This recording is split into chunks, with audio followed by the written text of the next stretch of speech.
लोक साहित्यकार देवायत खवड़े हाईकोर्ट में अरजी करता चांगोदर पोलीस एक्शन में આવી ગઈ। ઘટનાના 7 દિવસ બાદ આ મામલે પોલીસે દેવાયત ખવડની એફઆઈઆર નોંધી લીધી છે। સાથે જ પોલીસે દેવાયત ખવડ વિરુદ્ધ પણ ફરિયાદ નોંધી છે। દેવાયત ખવડના ડ્રાઈવરે ધાડની ફરિયાદ નોંધાવી છે, જેમાં ગાડી અને 5 લાખ રૂપિયા લઈ જવાનો આરોપ છે। બીજી તરફ ડાયરાના આયોજક ભગવતસિંહે ડાયરા પેટે દેવાયત ખવડે 8 લાખ રૂપિયા એડવાન્સ લીધા બાદ છેતરપિંડી આચરી હોવાની ફરિયાદ નોંધાવી છે। 20 ફેબ્રુઆરીએ આયોજક ભગવતસિંહ દ્વારા સનાથલમાં ડાયરાનું આયોજન કરાયું હતું। એ જ દિવસે પીપળાવ ખાતે પણ દેવાયત ખવડનો ડાયરો હતો। ભગવતસિંહના આરોપ પ્રમાણે રૂપિયા લીધા બાદ દેવાયત ખવડ ડાયરામાં હાજર ન રહ્યા। બીજી તરફ ખવડનો આરોપ છે કે પોતે ડાયરામાં આવ્યા હતા પણ ઓડિયન્સ નહોતું, એટલે ફરી આવવાનું કહીને પીપળાવ ગયા હતા। આ દરમિયાન જ ભગવતસિંહ અને તેમના સાથીઓએ મારા ડ્રાઈવર કાના પર હુમલો કર્યો, 5 લાખ લઈ લીધા અને કાર પણ લઈ ગયા। ખવડના દાવા પ્રમાણે ભગવતસિંહે તેઓને એક પણ રૂપિયો આપ્યો નથી।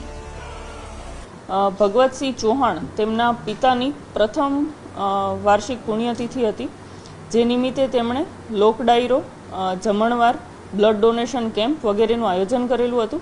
અને આ લોક ડાયરા માટે તેમના ઘણા જૂના અને ખાસ મિત્ર દેવાયત ખવડનો સંપર્ક કરેલો, જેથી લોક ડાયરાની સમગ્ર જવાબદારી દેવાયત ખવડનાઓએ લીધેલી હતી।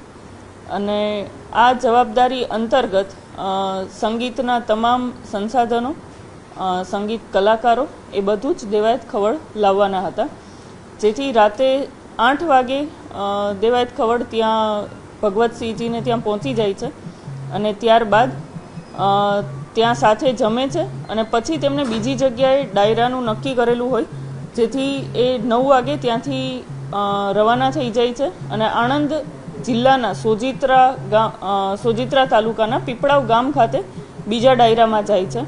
અહીંયા અન્ય કલાકાર ડાયરો ચાલુ રાખે છે। 1:30 વાગ્યા સુધી તે પરત નહીં આવતા અહીંયા તેમની જે સિલ્વર કલરની સ્કોર્પિયો ગાડી અને તેમાં તેમના જે ડ્રાઈવર છે હરેશભાઈ ઉર્ફે કાનાભાઈ, તે અહીંયા ડાયરા ખાતે રોકાયેલ હતા।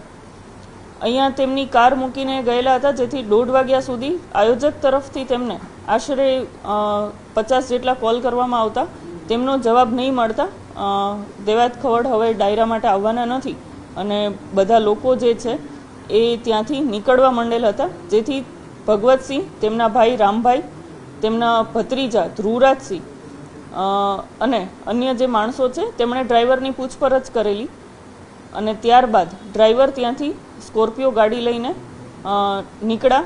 આશરે 1:30 વાગ્યાની આસપાસ સનાથલ ગામના જે સીમ છે ત્યાં આગળ આવતા ત્યાં એક બ્લેક કલરની થાર ગાડી અને વ્હાઇટ કલરની ઇનોવા, આ 2 કારમાં રામભાઈ, તેમના દીકરા ધ્રુવરાજ અને તેમની સાથે મેઘરાજ જે છે સાણંદના રહેવાસી છે અને અન્ય અજાણ્યા 4 માણસો, આ લોકો ત્યાં રાહ જોઈને ઊભા હતા અને તેમણે તેના ડ્રાઈવરની કાર રોકીને સૌપ્રથમ તો મેઘરાજે ગાડીનો જે કાચ છે એ તોડી નાખેલો હતો અને ત્યારબાદ તેને જાનથી મારી નાખવાની ધમકી આપી ગાડીની સાથે ગાડીમાં જે 5 લાખ રૂપિયા પડ્યા હતા તે, એક હાર્મોનિયમ, ચશ્મા, એરપોર્ટ્સ અને એક એપલ કંપનીનો ફોન જે છે તેની લૂંટ કરીને ત્યાંથી નીકળી ગયેલ હતા।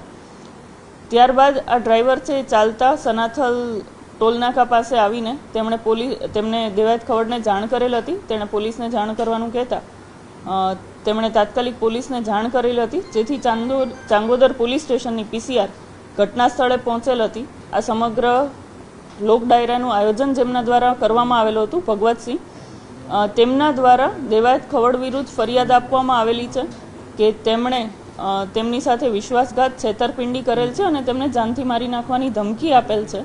સમગ્ર લોક ડાયરાનું સૌપ્રથમ આયોજન કરવાની તેમણે જવાબદારી લીધેલી હતી, જેના પેટે તેમણે 8 લાખ રૂપિયા નક્કી કરેલા હતા। તે 8 લાખ રૂપિયાની રકમ લઈને ત્યારબાદ તે લોક ડાયરામાં ઉપસ્થિત નથી રહ્યા અને ફોન પર તેમને જાનથી મારી નાખવાની ધમકી આપેલ છે, જે અનુસંધાને ભગવતસિંહજી જે ફરિયાદી છે તેમની ફરિયાદ લઈને દેવાયત ખવડ વિરુદ્ધ ગુનો દાખલ કરવામાં આવેલો છે।